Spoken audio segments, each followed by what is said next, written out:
So, let's begin. In this explainer, we're going to dive into something that's not just an idea, it's really an experience. We're looking at a single letter from the Qur'an that represents a profound spiritual event, the moment truth knocks on the door of our inner world. أعوذ بالله من الشيطان الرجيم بسم الله الرحمن الرحيم, which means, I seek refuge in God from the accursed Satan, in the name of God, the most compassionate, the most merciful. And with that, let's begin. And just so you know, the insights we're about to explore here are based on some really wonderful material compiled by Mir Ali Shah for Living the Wisdom of the Qur'an. Okay, so let's dive in. Our journey starts in a pretty unusual place, not with a word or even a concept, but with a sound, a feeling. We're talking about a single letter that acts like a kind of pressure, one that carries the sheer weight of revelation. And this right here is the key. You see, spiritual awakening, that moment when truth arrives, it's not always this soft, comforting thing. A lot of the time, it comes with a certain heaviness, a real pressure to change. And that is the essence of the letter Ṣād. It's the letter that opens the 38th chapter of the Qur'an. And here's the thing, it's not meant to just be read, it's meant to be felt. Think of it like a spiritual compression, a kind of divine squeeze that asks our hardened sense of self, our ego, to make some room for something much more real. Okay, so now let's actually see how the Quran itself describes the reaction to this pressure. We'll start by looking at the story on the outside, the historical event. So the chapter kicks off with this mysterious, pressure-filled letter, Ṣād. And right after that, it takes an oath by the Quran itself, describing it as full of remembrance. This isn't about learning something new. It's about remembering a truth we already know deep, deep down, but have just forgotten. But what happens when that remembrance shows up? Well, the immediate reaction the Quran describes is denial, and it's rooted in two really powerful forces. Izzah, which is this kind of arrogant pride, and shiqaq, a deep-seated opposition that literally splits a person away from the truth. And you can see how the resistance becomes personal and fast. The person bringing the message is just dismissed, right? Not with some kind of counter-argument, but with an accusation. It's this classic move, discredit the messenger so you can avoid dealing with the message. And right here, this is it. This is the core of their disbelief.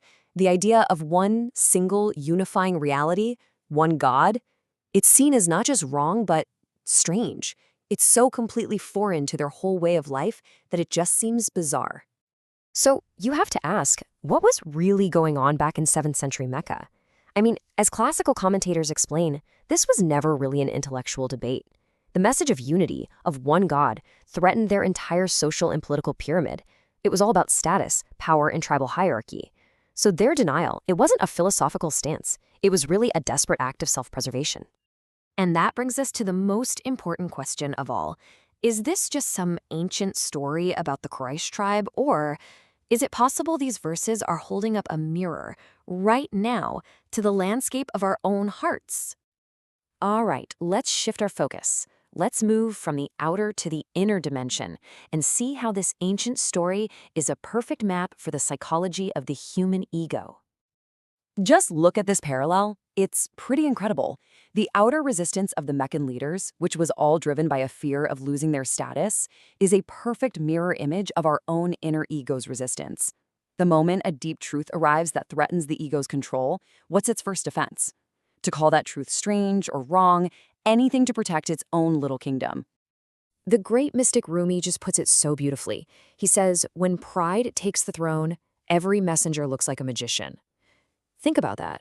When our own pride is in charge, any guidance, any call to a higher truth, it's going to look like a deception, a trick. Why? Because it threatens the king on that throne, our ego. So that brings us back to the pressure of Ṣād. Why is it there?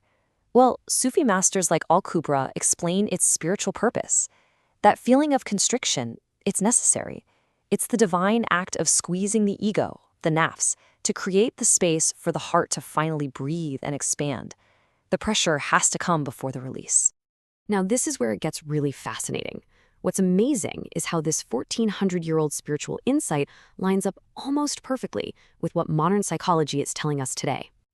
Okay, just look at this mapping. The Quran's idea of izzah, that prideful refusal, is basically what modern psychologist Jonathan Haidt calls identity defense, when we reject facts that threaten how we see ourselves. And shigok, that deep opposition, that's what the educational theorist Jack Mesereau calls narrative disruption. We resist truths that force us to rewrite our whole life story. The accusation of being a magician, that is a textbook case of what Carl Jung called shadow projection. And that overall feeling of threat, it maps directly onto what neuroscience now calls status loss anxiety. The language is different, but the human reality, it's identical. So the main takeaway here is this. If spiritual guidance or a difficult truth feels heavy, it's not because the truth itself is a burden. It's because the part of us that it's challenging, our ego, is actually incredibly fragile and is terrified of its own dissolution. So where does all this leave us? Well, it leaves us with a gentle invitation. An invitation to stop fighting against that pressure and instead to learn how to soften in its presence. Here's a simple reflection we can all take away from this. First, just start to notice your own resistance. When you feel yourself pushing back against the truth, don't see it as a flaw. See it as a marker, showing you the exact boundary of your ego. Second, whenever you catch yourself thinking, wow, that's strange, just recognize it for what it is, a little moment of inner fear. And finally, instead of bracing against that spiritual pressure, just see if you can allow it to do its work, to gently create a tiny crack in that armor of pride, so that remembrance, that light, can finally seep in. And maybe we can end our reflection with this quiet prayer, this kind of intimate conversation with the divine, a plea to be transformed by the very pressure that we once were so afraid of. So I'll leave you with this question to carry with you.